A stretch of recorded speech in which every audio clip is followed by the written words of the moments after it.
जय गुरुदत्त। मैं तेजस त्रिवेदी आप सभी का श्री दत्त वैदिक एस्ट्रोलॉजी चैनल पर स्वागत करता हूँ।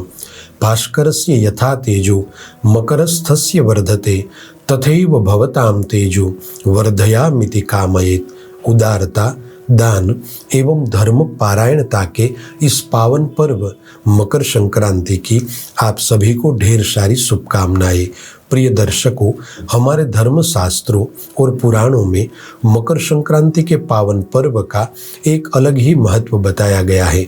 इस दिन ग्रहों के राजा सूर्य अपने पुत्र शनिदेव के घर में प्रवेश करते हैं, यानी कि सूर्य मकर राशि में प्रवेश करते हैं और इसी कारण इस पर्व को मकर संक्रांति कहा जाता है। इसके अलावा मकर संक्रांति के दिन सत्कर्म करने का, पुण्य कर्म करने का अत्यधिक महत्व बताया गया है। इस दिन आप यथासंभव दान, इष्ट मंत्र के जाप, तीर्थ में स्नान, ध्यान एवं देवी देवताओं का यज्ञ कर्म करके उनकी विशेष कृपा प्राप्त कर सकते हैं। दर्शक मित्रों, पहले यह जान लेते हैं कि मकर संक्रांति पर्व क्या है।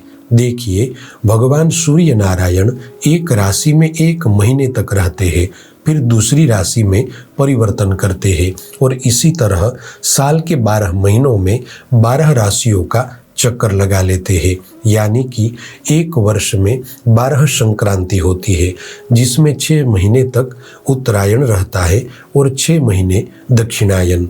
अब जिस दिन सूर्य नारायण मकर राशि में प्रवेश करते हैं उस दिन को मकर संक्रांति कहा जाता है और उसी दिन से सूर्य की गति भी उत्तरायण की ओर प्रारंभ होती है।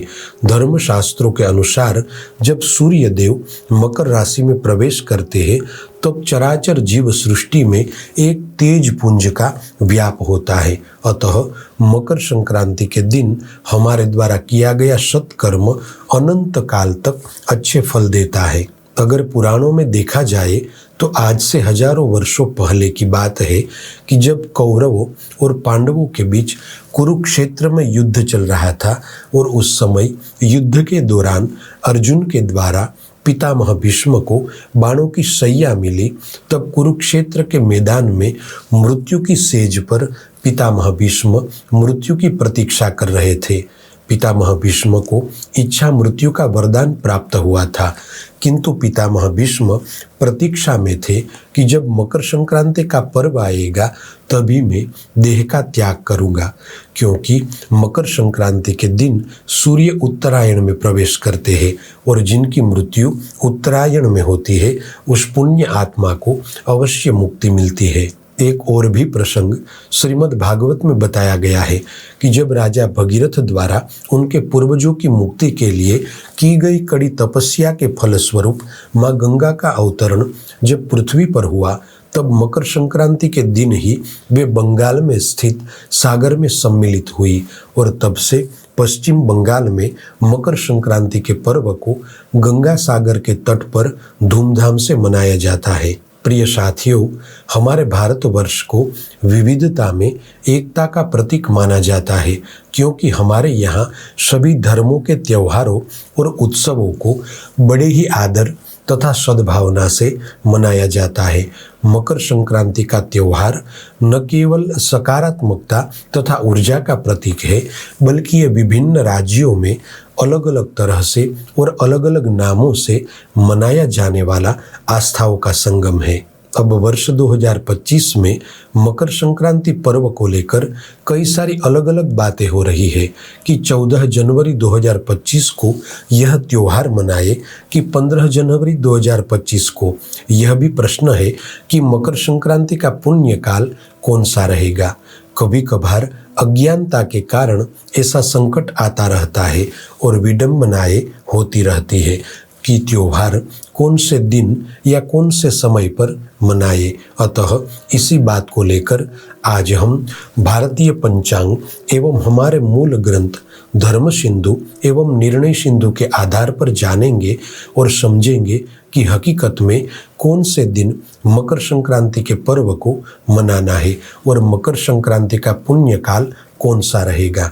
यहाँ पर एक बात और भी है कि हमारे धर्म ग्रंथों में बताया गया है कि मकर संक्रांति का पुण्य काल कुल मिलाकर 30 घटिका होता है, यानी कि 12 घंटे का होता है, और उसी समय अंतराल में सूर्योदय की सन्निधि भी होनी जरूरी है। इसी कारण से 14 जनवरी 2025 को ही मकर संक्रांति के पर्व को मनाना शास्त्र सम्मत माना जाएगा। आइए अब बात करते हैं कि मकर संक्रांति का पुण्य काल कब होगा और आप अपनी राशि अनुसार क्या क्या दान कर सकते हैं। दर्शक मित्रों, मकर संक्रांति का पुण्य काल तारीख 14 जनवरी 2025 को सुबह 8:56 से शाम 6:16 तक रहेगा। इस समय अंतराल में आप अपनी राशि अनुसार यथासंभव दान, जाप, यज्ञ और तीर्थ स्नान इत्यादि पुण्य कर्म कर सकते हैं, और इसका विशेष महत्व भी हमारे धर्मशास्त्रों में बताया गया है।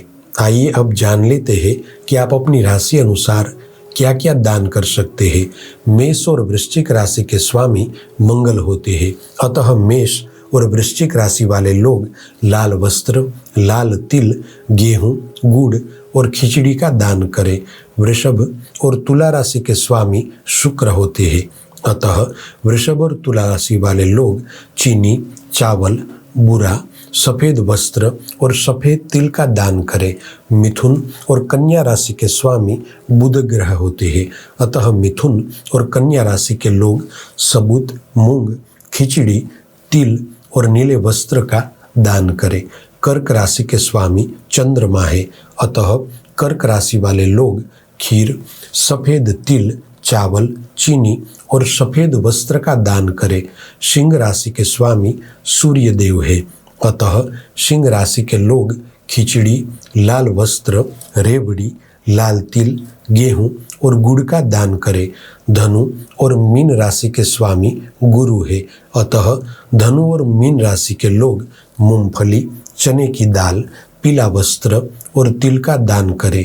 मकर और कुंभ राशि के स्वामी शनि होते हैं, अतः मकर और कुंभ राशि के जातक काले तिल, उड़द, खिचड़ी, सरसों का तेल, काला कंबल और लोहे की धातु का दान करें। अब जिन लोगों को स्वयं की राशि के बारे में जानकारी न हो, वे लोग खिचड़ी, गुड़, तिल, गेहूं, गरम कपड़ा और चावल का दान कर सकते हैं। देखिए, ज्योतिषीय दृष्टिकोण से मकर संक्रांति के दिन छोटे छोटे उपाय करने का भी विशेष महत्व बताया गया है। विशेष तौर पर मकर संक्रांति के दिन तिल और गुड़ का सेवन करना अत्यधिक लाभदायी होता है। साथ ही इस दिन सूर्य नारायण को कुमकुम और लाल पुष्प का अर्घ्य भी देना चाहिए। इसके अलावा आप सूर्य ग्रह के बीज मंत्र के जाप कर सकते हैं। मंत्र है ओम ह्रां ह्रीं ह्रौं सः सूर्याय नमः। इन उपायों को करने से आपको सूर्य देव की कृपा तो प्राप्त होगी, अपितु आपकी कुंडली में विराजमान खराब ग्रहों की स्थिति भी अनुकूल होगी। साथियों, आज के लिए बस इतना ही। ऐसी ही ज्योतिष से संबंधित जानकारी के साथ अगले वीडियो में फिर से मिलेंगे। और हाँ, इस वीडियो को ज़्यादा से ज़्यादा शेयर करें ताकि सभी लोगों तक यह महत्वपूर्ण जानकारी पहुंच सके। आप सभी का मंगल हो, ऐसी मेरी सद्गुरु से प्रार्थना है। और आप सभी से प्यार भरा आग्रह भी है कि आप श्री दत्त वैदिक एस्ट्रोलॉजी परिवार के साथ जुड़े, क्योंकि यहाँ पर आपको सही मार्गदर्शन दिया जाएगा। और एक बात समझ लीजिए कि एक सही सलाह से आपका भाग्य बदल सकता है। जय गुरुदत्त।